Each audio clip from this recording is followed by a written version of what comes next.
On the 25th of December 2013, 37-year-old Melissa Young made a 999 call reporting that her neighbour, Alan Williamson, refused to leave her flat. Later that evening, she made a second call to 999, this time admitting she had stabbed Alan Williamson at her flat on Glenure Loan in Corstorphine, Edinburgh. When police arrived at Melissa's flat, they found her hands covered in blood and 47-year-old Alan Williamson lying dead behind the front door. Melissa confessed to the officers, saying, "The power it gave me was amazing. I have severe mental health issues. I need to go to Carstairs. We've been friends for ages, but this has been coming for ages." In the kitchen, police discovered a 6-inch knife, the weapon used in the attack. Alan Williamson had suffered 29 injuries, including 12 stab wounds to the left side of his chest, 12 to his left upper limb, and 5 to his left lower limb. Why had Melissa Young brutally murdered her neighbour?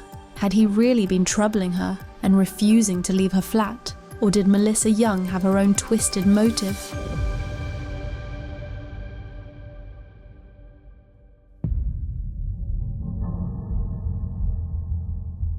Whilst looking into the murder, it was revealed that an earlier incident involving Melissa Young and Alan Williamson had occurred on the 18th of July 2013.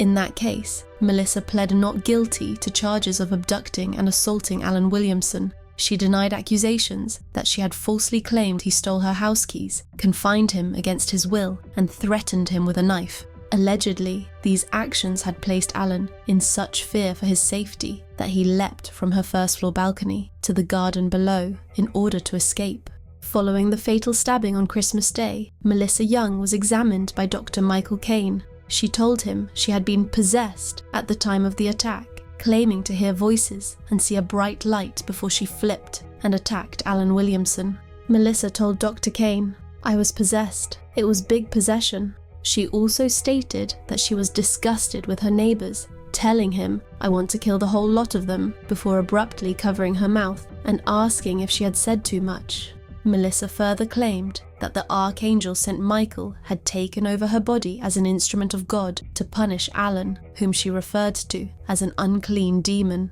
Melissa also attempted to shift blame onto Alan Williamson, alleging that the cruel and wicked attack was provoked by his reaction to the Christmas presents she had given him, which he did not like: a pair of unisex trainers and a copy of the Sun newspaper's 2014 calendar. She said if he had accepted the gifts from her, she would not have stabbed him. Dr. Caine also reported that throughout her questioning, Melissa claimed to have multiple personalities. Melissa Young was transgender and asked to be referred to as Chloe. Melissa Young was born Richard in Perth in the late 1970s and had a tumultuous upbringing. She recounted being targeted by bullies as a teenager after she began cross-dressing, a difficult period that led her to start drinking heavily. At the age of 26, Melissa transitioned in 2002, embracing her identity. A year later, she began working at a brothel on West Annandale Street in Edinburgh, run by a man nicknamed Cher. Cher said, "She showed me nude pictures of herself as Richard, and he was beautiful. She would dress as a woman at the age of 14 or 15. Gangs of kids used to beat her up in the street. She didn't have much of a life after her sex change. She suffered from paranoia and thought everyone was always talking about her. Her smoking cannabis on a daily basis didn't help that. Melissa never had any relationships with men. It was all one-night stands, of which there were many, and punters. She was too unbalanced to get close to." Cher described Melissa Young as 6'3", and said that she used the name Chloe while working at Cher's private club sauna.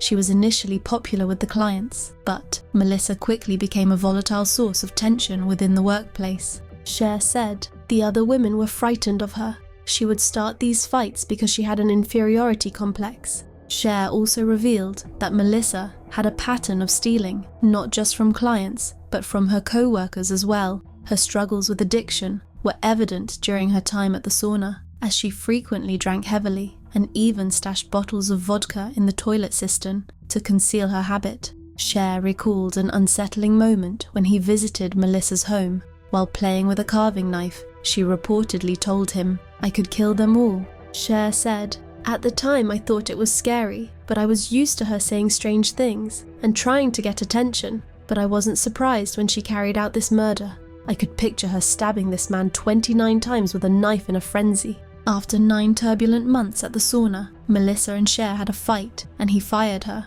Cher said, "I'd spent £13,000 on a facelift and Melissa was very jealous. She had almost no breasts and wanted me to lend her £3,000 for a boob job. I refused and said she should save her money instead of drinking it. Then I found out she had started turning tricks at her flat. I was angry because she was trying to steal our customers.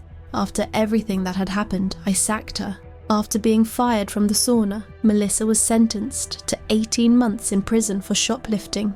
Melissa was a serial shoplifter and she had accumulated clothes worth thousands of pounds, which were found piled in her flat when she was arrested.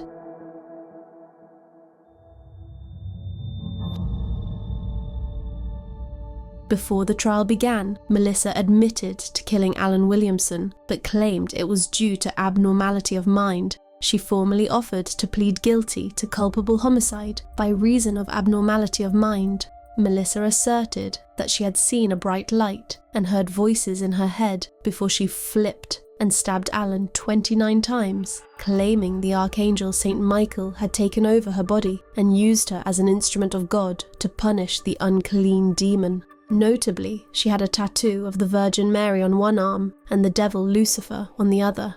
In the end, the Crown rejected Melissa's plea of guilty to culpable homicide, and the case proceeded to trial. At the trial, Dr. Kane testified about the interviews he had conducted with Melissa following the murder.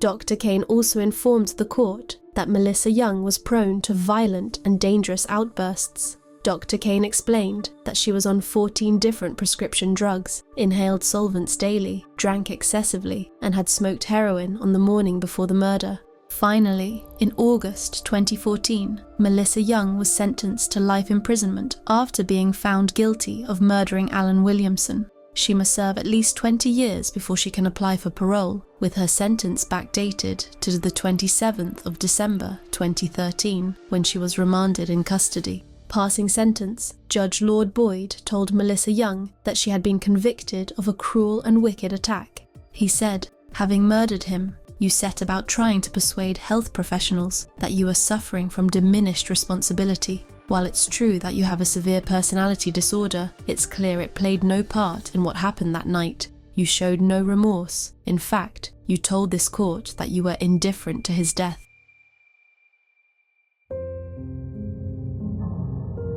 Following her sentence, lawyers representing Melissa appealed to the Court of Criminal Appeal in an attempt to have her sentence reduced, arguing that it had been excessive. However, the appeal judges ruled that Lord Boyd had acted legally in passing the sentence, and Melissa's request for a reduced jail term was denied. Judge Lady Clark of Calton stated, "We consider that the circumstances of this case, including the number of knife wounds, the location and depth of the wounds, the sustained brutality of the unprovoked attack, the absence of remorse, and the appellant's previous criminal record, clearly demonstrate that the punishment part selected by the judge is not excessive.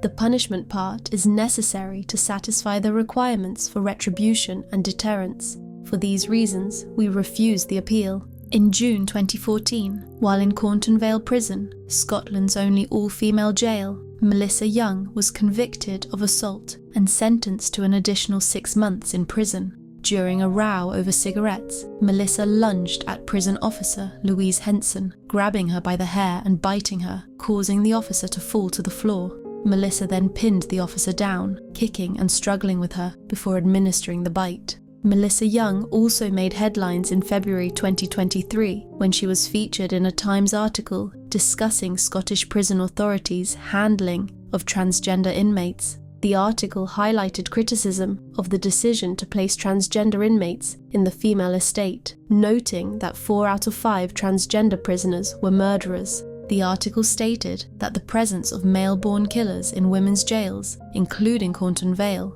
is said to contradict the Scottish Prison Service's trauma-informed strategy, which is designed to ensure that living arrangements for women help to reduce fear and anxiety. Michelle Thompson, SNP MSP for Falkirk East, said that the decision to house the violent inmates in a women's prison was impossible to believe. She said the prison authorities had failed to give any consideration to women with trauma, and added, if they had, they would simply not have considered placing self-identifying trans women murderers and rapists within the female estate. Overall, this is a very complex topic, and I would be interested to know your thoughts on this subject. The ongoing debate about the placement of transgender prisoners in the female estate underscores the tensions between personal identity, safety, and the need for protection and fairness in the justice system.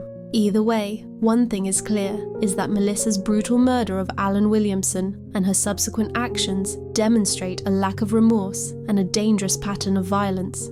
Her actions were cruel and hateful, and she took someone's life. As always, my heart goes out to Alan's friends and family, and everyone who was impacted by this heinous crime. And rest in peace, Alan Williamson.